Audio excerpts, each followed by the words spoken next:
Hey everyone, welcome to part 2 of our lecture for week 3.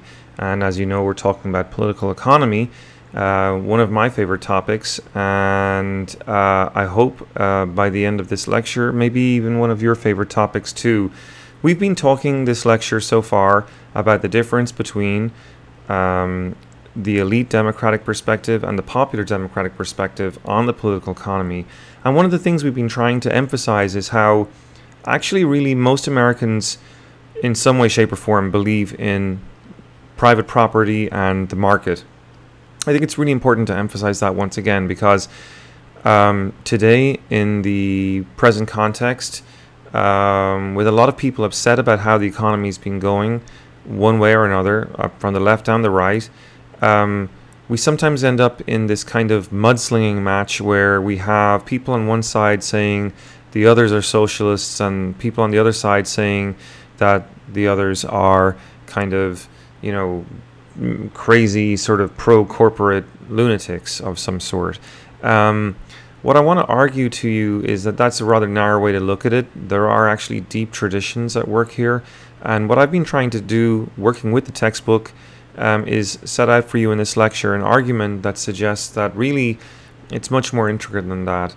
That there's a fervent belief on one side, the elite democratic perspective, which, as you know from previous weeks, is a perspective that believes that strong sort of leadership is needed in the absence of a sort of educated and reliable group of masses. That doesn't make much sense if I put it that way, but the masses are not sort of regarded as very reliable by the elite Democrats. And so their vision of democracy is one where the elites have a certain stewardship over it. And that's okay for everyone, they argue, because once the market is in place, those who deserve to do well, who work hard, will do well, and they will be rewarded. And those who don't deserve to do well will not be rewarded. That is sort of the idea that sort of the market creates a meritorious outcome whereby the best possible world is the world that we have. Now, one of the great sort of complaints that the popular Democrats have is that this ignores the fact that in the marketplace, sometimes people are going to get rich, and if they get very rich, they're going to have an accumulation of power, which is going to allow them to lobby and advertise, to change the rules to suit their own interests. We've been talking about the Enron phenomena, which was only really made possible because the government allowed Enron to work the energy markets the way it was. It took deregulation in order for that to be able to happen. So that's an interesting point, isn't it? Because oftentimes those who are defending the marketplace are going to make an argument something like this. They're going to say that, what we're looking at here is a world in which the role of government is simply to regulate the economy, but really not to do much else. The economy is best left alone to regulate itself, they argue, in the long run. So there's a sort of a strict separation, as we were arguing before, between the work of government and the work of the marketplace. But what we understand then from a popular democratic perspective is a little bit different to that. They argue that this idea of a separation between the market and the state is kind of a false dichotomy in some ways, right? It's a false distinction because, Enron couldn't have happened if Enron was not, while it was manipulating people and basically stealing their money, it was simultaneously working the political system to make sure that the laws were allowing it to do what it was doing in a manner that was perfectly legal. And so in the cartoon here, we see a stereotype, but a not perhaps altogether unfair stereotype of the two Wall Street cats saying, what's better than too big to fail, too big to jail, which means that basically they're saying, or they're acknowledging in the cartoon that, they're so powerful, they have such a major influence on government that they don't have to worry about the regulators coming after them. Whereas, of course, as we saw in 2008, which is something I want to talk about now, and Matt Taibbi talks about it as well, actually, if you were poor and you were having to suffer from a foreclosure on your house, getting kicked out of your house because you couldn't pay your mortgage, you sure as hell were going to suffer, right? So this is a really interesting thing, right? If you're too big to jail, then basically, even if you break the laws, you're not going to do time. We're very lenient, and this is Matt Taibbi's argument, we're very lenient towards those with wealth in this country if they break the law.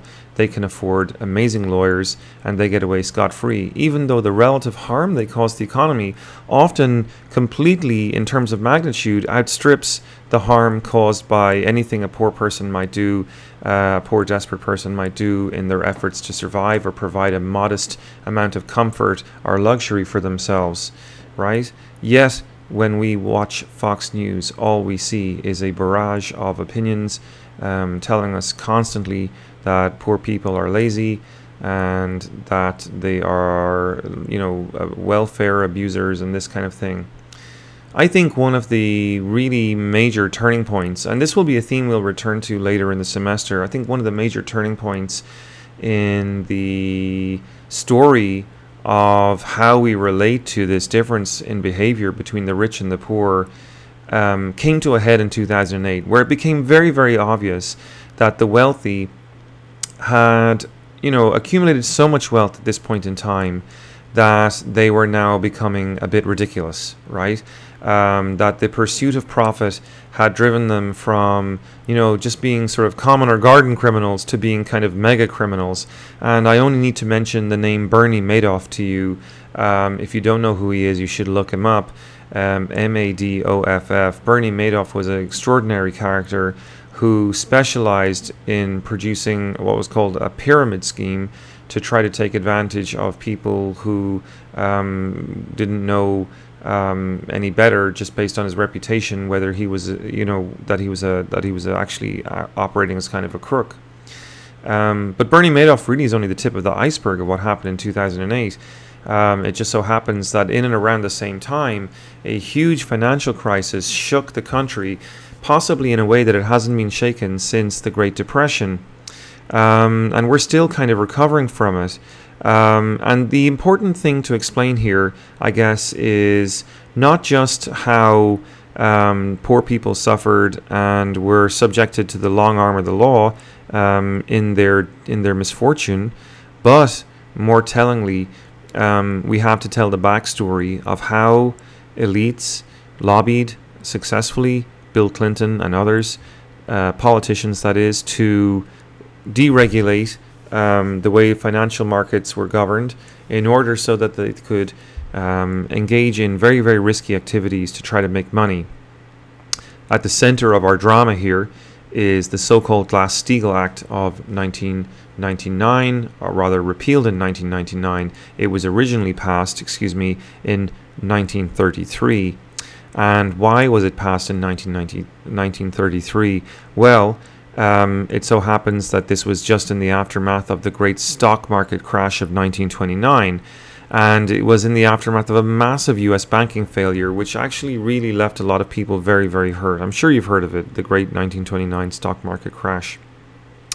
Well, the GlassSteagall Act was created in 1933 in order to try to separate investment and commercial banking activities. Now, think about it for a second. Hopefully you've seen, and if you haven't seen it, make this your homework for this week, the movie It's a Wonderful Life. Okay, now it's Jimmy Stewart at his very, very best. It's a black and white film, and it tells the story of how these townspeople had saved all their money, all their savings in the bank, and the bank had taken their savings and bet their savings all on risky bets on Wall Street to try to make more money. And indeed, the story told in the movie is exactly the story that happened in real life. Many banks across the country had done just that and lost. They'd lost their bets, and so all the savings that the people had in those banks disappeared, and then the people couldn't get cash, couldn't get their savings out of the banks. Now, the GlassSteagall Act was an act that was designed to prevent that from ever happening again. And what the act did was it made it illegal for commercial banks and investment banks to interact with each other. The commercial banks are your downtown Main Street banks. The investment banks are the banks on Wall Street that engage in tremendous risk, usually to generate large amounts of revenue. But while they may generate large amounts of revenue, what they do is very risky, and so just as easily as the money comes, it can also go. And you don't want to have, small town commercial operations exposed to that kind of risk. So commercial banks were, after 1933, going to be prohibited from doing that. Now, stay focused here for a second, because what happened in 1929 was that Wall Street was taking risks with the savings of people who'd been saving in these downtown banks. What happened in 2008 was very, very different. What happened in 2008 was actually that the downtown banks, the commercial banks, say in Main Street, Chillicothe, were selling not savings but debts. They were passing debts onto Wall Street, and Wall Street was commercializing those debts, what was known as securitizing those debts, and selling them on again to, you name it, retirement funds, pension funds, all around the world. So it was kind of the opposite problem that we had in the great 1929 stock market crash. And the sort of background for this really is that in the year 2000 we had a stock market collapse, the so-called dot-com bubble burst, and investors didn't really know where to turn after that. As it happens, the only sector that was doing any business at all in America at that time was the housing sector. Why? Because it had grown quite a lot during the dot-com boom. A lot of these sort of dot-com tycoons were sort of buying up property, and the price of property is going up, so there's a lot of development going on. And so after the stock market crash, people were looking for places to invest their money. The housing sector looked good, and that's where the money was going. Who's going to live in these houses? Well, another way you could make money off a housing boom is by lending money to people so they can have mortgages, and that's exactly what happened. Wall Street went to the Main Street banks, the downtown banks, and said, here's a whole bunch of extra money, lend it to people for mortgages so they'll buy new homes and they will keep this bubble going. And that's exactly, of course, what did happen, right? The lenders went crazy. They started pushing mortgages out to everyone.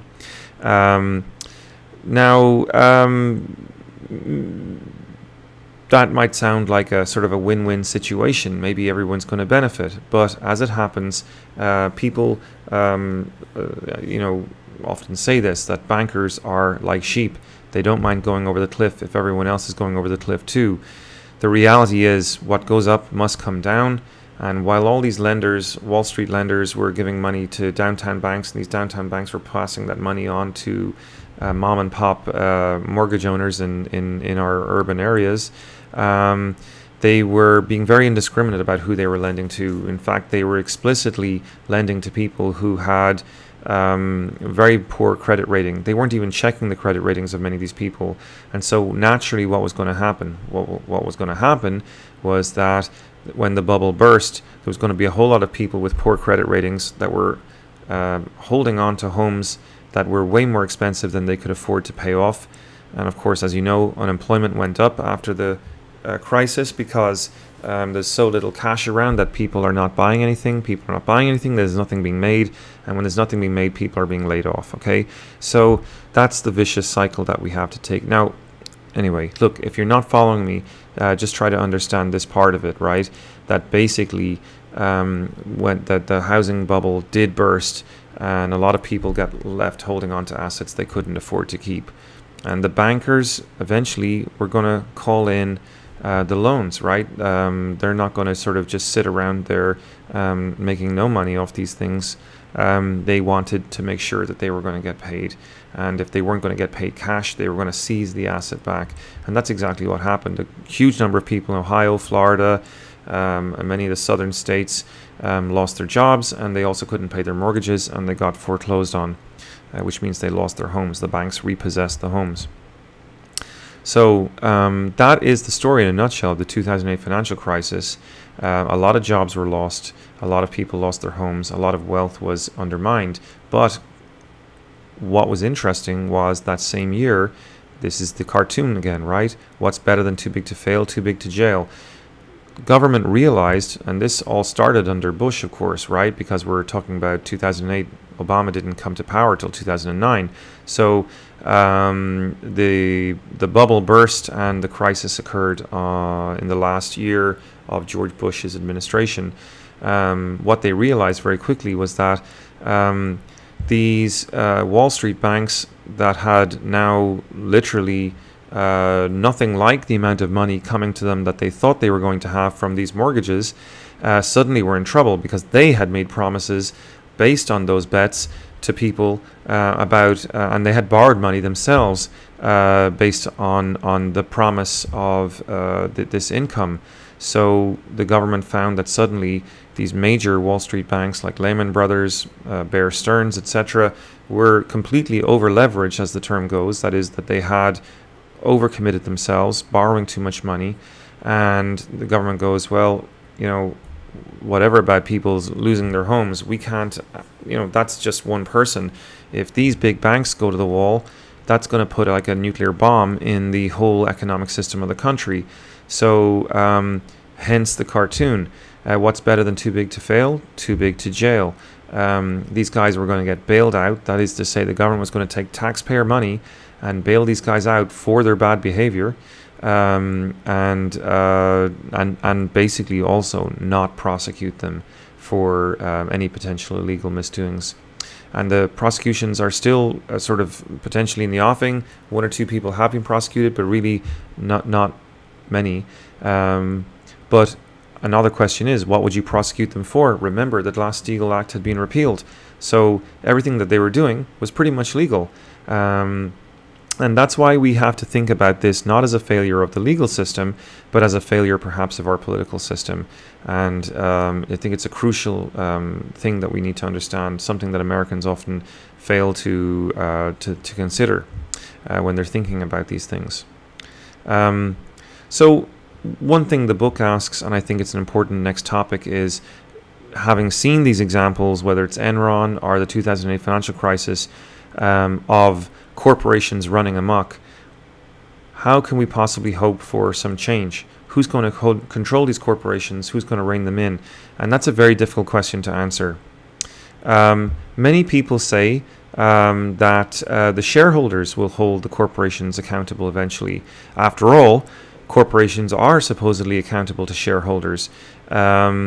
But while shareholders do generally have a say in how corporations are run, that is to say, if you own stock in a corporation, you're a shareholder and you can have a view. You can express, when the shareholder meeting comes up, you can express your view about what people are doing. The problem, however, is that not a lot of Americans own stock, and so not a lot of them get to have a say.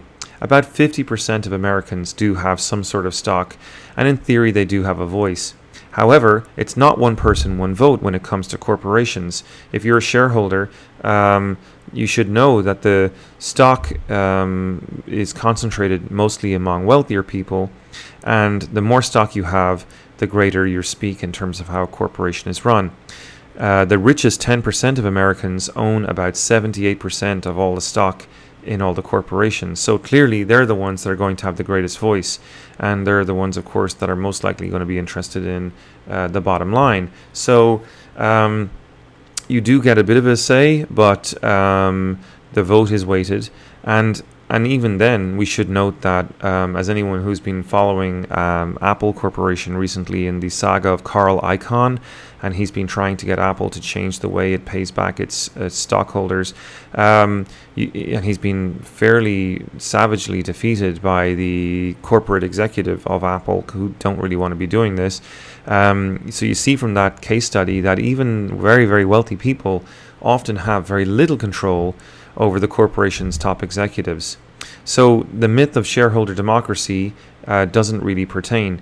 Interestingly, Mitt Romney was defending this idea during his election campaign 4 years ago, but it's not clear that he was considering for the fact that the CEOs can often resist what the shareholders are asking for. Now, if the shareholders aren't going to keep corporations accountable, maybe the market itself will. We've said earlier on that the market tends to police itself. Well, let's ask the question, is that likely for corporations? Well, certainly for certain things like goods and services, it definitely matters. If Apple releases a new phone and nobody likes it, if the market just ignores Apple and nobody buys their stuff, well, that's an argument. Apple will learn a lesson and will have to change its behavior. But the reality is that corporations have huge advertising budgets, and despite the fact that you and I as consumers can change, and it's been proven that consumer behavior can change what corporations do, the reality is that things that corporations have the ability to shape our desires. They can, using fairly extensive advertising budgets, reach out to us through the airwaves and tempt us and lure us to desire the latest clothes and devices and things that they sell. Each season we may really crave that latest sweater, the new shoes, the latest iPhone. These are all things that we really actively crave and want. So not just because they're cool, although obviously they may well be, but because the corporations are putting extensive revenue into advertising them to us. So this creates a real question as to whether markets are able to regulate corporations effectively. Now to the slide that we actually see here, which is the question: if the shareholders can't control corporations, and if the markets can't control corporations, perhaps unions can. After all, they're a fairly large force. They're very effective historically at doing some interesting things. But we should bear in mind on this slide and the one we're about to see in the next slide over, just look at how since the 1930s, 40s, 50s, which were roughly the peak of American union membership in this country, how gradually over the decades union membership has been really declining. So from about, shall we say, mid-1970s through 1980s, there were a lot of union busting activities going on around then. And of course, you can see unions have really diminished in terms of their power, in terms of their membership, that is to say, since the mid-1980s. Keep that in mind now when you look at the next slide. In this slide, we see how campaign contributions by unions and corporations vary in the 2011-2012 election cycle, and you can look at the same data for other ones. They're very, very similar. So what conclusions can we draw from this? You can see here that Democrats and Republicans are both getting funded from corporations and from unions, but corporations overall are giving orders of magnitude greater amounts of funding to electoral campaigns for politicians. They're donating, that is to say, to politicians. And of course, the politicians, if they receive large donations from corporations, are going to be very grateful, of course, but they're also going to owe them a favor on the other side, right, once they get elected. Contrast that with the amount of money that labor and unions are contributing, and you see it's just very obviously so much less. The numbers are just, quite obviously different. So what conclusions should we draw from that? Well, clearly economic inequality is going to be a major factor in terms of the amount of political influence we have. So if you're economically poor, if you're economically working class, if you're labor, you're not going to be able to influence government the way the rich can, the way the corporations can. The unions are going to have little or no interest on policy making in these issues. That's quite obvious. But the unions have some influence. What about the poor? The poor, if the workers have some influence via unions, the poor have no money to create any kind of union for themselves, so they're not going to get represented at all. And so we know from our data that poor people do not participate at anything like the same rate as middle-class people and the rich in political life. They lack the money to contribute to campaigns, so no politicians are going to be seeking to do them favors once they get elected. And most lower-paid workers don't acquire the skills on the job that aid in political participation either, right? That is to say that, people who are working in management know how to manage people, so they're also going to know how to run a political campaign. Poor people don't have the education or experience and that kind of thing, so how are they going to run a meeting or find information? How are they going to get politically organized? It's very, very difficult for them to. And you can see then, therefore, that marginalized groups, whether it's women, African Americans, Latinos, poor workers, they're all going to bear the burden of this economic marginalization when it comes to their political life as well. They're going to be politically marginalized too, and their interests are not going to be represented in a manner in contrast to the way the wealthy interests are represented in legislation. Moving now to talk about rising economic insecurity, one of the things we have to touch on when we talk about American political economy, now that we've talked about the power of corporations and how corporate wealth is not accountable, I think it also behooves us to talk about how the country is faring in this regime where the corporations are in charge. And we see here some figures. There's the so-called Fortune 5th, the top 20% who do very well. But we should bear in mind that the United States, of all the Western industrial democracies, has a huge amount of inequality. As the quote in the slide here goes, the claim that the United States enjoys the world's highest living standard must be evaluated against the equally valid claim that the United States enjoys the greatest absolute inequality between the rich and the poor among developed countries. So this means that the United States, even though it's a rich country, has a huge amount of inequality and is not taking care of its poor people very well. In fact, people like Thomas Frank have created terms like Richistan to describe the United States economy. That is to say, there's the United States, but then within, or sort of virtually laid over the United States, there's a sort of a second virtual country called Richistan, where the top 1% earn basically 20% of the income.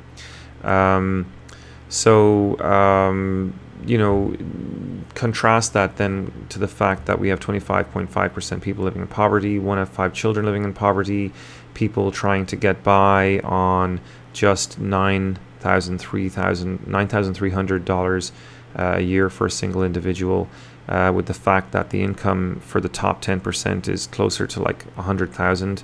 So, where are these numbers coming from? Well, they're all sort of basically part of a trend that's been going on primarily since the 70s, when we did start to introduce a number of reforms that changed the direction of the country to so that it would be heading in a much more sort of how should you say, a market-oriented direction. And I think that that's been very disadvantageous for the country. And we now live in precarious times as a result of these deregulations and the fact that welfare has been cut and everything. People are having to rely more on themselves, and in a world where contracts are short term and salaries are not keeping up with inflation and unemployment is high, you're going to see people feeling desperate, perhaps even an increase in crime as a result, as people turn to other means in order to be able to fend for themselves. But the facts are incontrovertible. In the 1980s, 62% of Americans could get a monthly pension when they retired. Today, that's only 10%. And of course, as you know, we've had major sort of implications recently in terms of healthcare reform. It's a step in the right direction. But if you're poor, that is. But I think for the majority of people, they're finding it a bit unsatisfactory because of what it's doing in terms of increasing the amount of co-pays people owe and that kind of thing. So certainly if you have a decent healthcare plan from your employer, you're in good shape. But a lot of people are finding that it's no easy thing to subscribe to Obamacare. And so, the bottom line is, I think it's a hard time for Americans economically, and that seems to be quite a lot to do with these market reforms that we started to introduce, which have made individual welfare a lot less reliable on the one hand, and then on the other hand have made the potential for turbulence as a result of financial deregulation much greater. So we have less of a safety net, yet we're living in a more turbulent economy. Some people say that America is a welfare society and that it's becoming kind of a socialist society, but this slide and the next slide may cause you some pause to think and reflect on that. Where does your tax dollar go? 48.8 cents of your tax dollar goes towards servicing the military and to servicing the national debt. That's almost 50%. 3.2 cents of your tax dollar goes to education. 2.5 goes to food and nutrition support. 1.6% of your dollar goes to housing, and 0.4% goes to job training. So add a lot of that up, and you don't see there's a lot of space in there really for welfare. The reality is we're spending much more money on servicing our debt and on servicing the military than we're spending in these other areas of where social needs are quite strong. Now, some people say that Obama is a tax and spend kind of guy, but actually if you look at the long sweep of data here, the wealthiest Americans are paying far less in taxes than under Reagan or Nixon. If you were in the top marginal rate for taxes, that is to say if you were earning over $150,000 a year, or maybe even higher than that, you can see clearly here that you would be paying in the 1940s 63 to 79% of your taxes, of your annual income in taxes. Even under Eisenhower, who was a Republican, by the time he left office, the richest Americans were paying 91% for their taxes. And that starts to drop off then with Nixon in the 1970s. Reagan in the 1980s goes down to 50%. And then we see getting quite low with Clinton and Bush, 35%. Then Obama, even though he's increasing taxes, he only proposed rolling back the Bush tax cuts, which would have left the top rate at 39.6%. That doesn't really seem like a lot of tax when you contrast it to what people were paying before. So why does any of this really matter? Well, obviously it matters for people who are suffering with poverty at a time when corporations are giving record bonuses to many of their employees. But I think also it matters for civil society. That is to say, it matters for politics. And the reality is that one of the major effects of the precarity that Americans are living with these days in a high-risk society with not a lot of social supports is that they're becoming more self-reliant. They're becoming more individualistic. And it sort of makes sense that they would do that because the communal affiliations that would have kept them linked to each other have been eroded. If you're a mobile American worker, you're going to be far away from your family perhaps when you're working. And if you get laid off and when you're far away from your family, if you have children, that maybe makes things very difficult. because you have to look for a new job while taking care of your kids and paying for their schooling and everything. You're far away from family and friends, people who could maybe help you look after the kids. So there's a huge time crunch that Americans have. And of course, it's not just to do with being unemployed or being sort of precarious. It's to do with the fact that people are working longer hours to put bread on the table. So, what implications do these things have for political life? We can go back to thinking about Alexis de Tocqueville, who is a very important figure in this conversation. He was a philosopher and political scientist who came to the country at the time of its founding to study how Americans were surviving in democracy. And he argued that Americans had this wonderful, thriving civil society that served democracy and served democratic life by showing people the value of living in a community, of living not just for themselves, but serving as a citizen and serving their community, not being selfish all the time, but being sort of open to helping their fellow people in their community.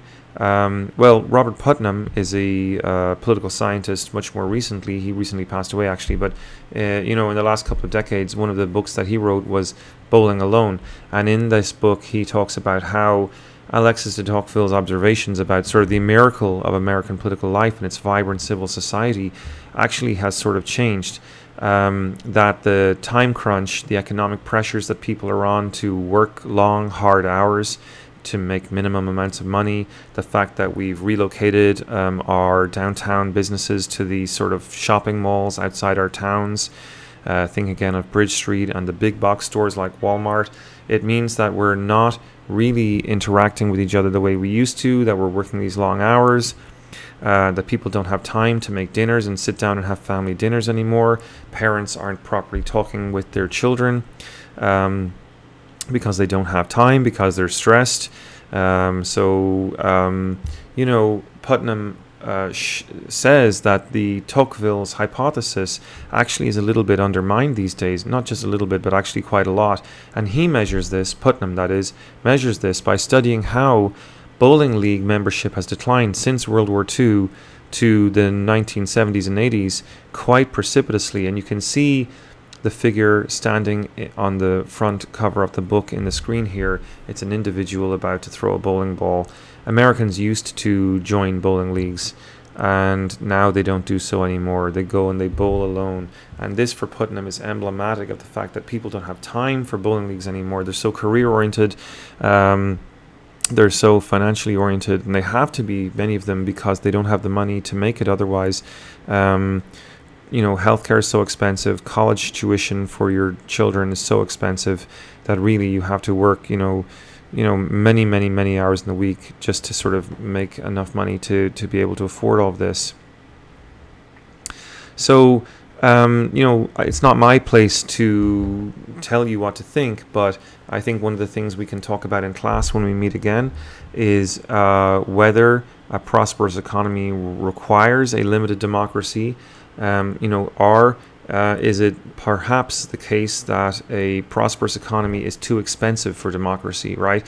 That prosperity is great, but if you have prosperity at any cost, for example, at the cost of the welfare and rights of poor people, rights that I mean for a decent standard of living, then perhaps you've traded off too much.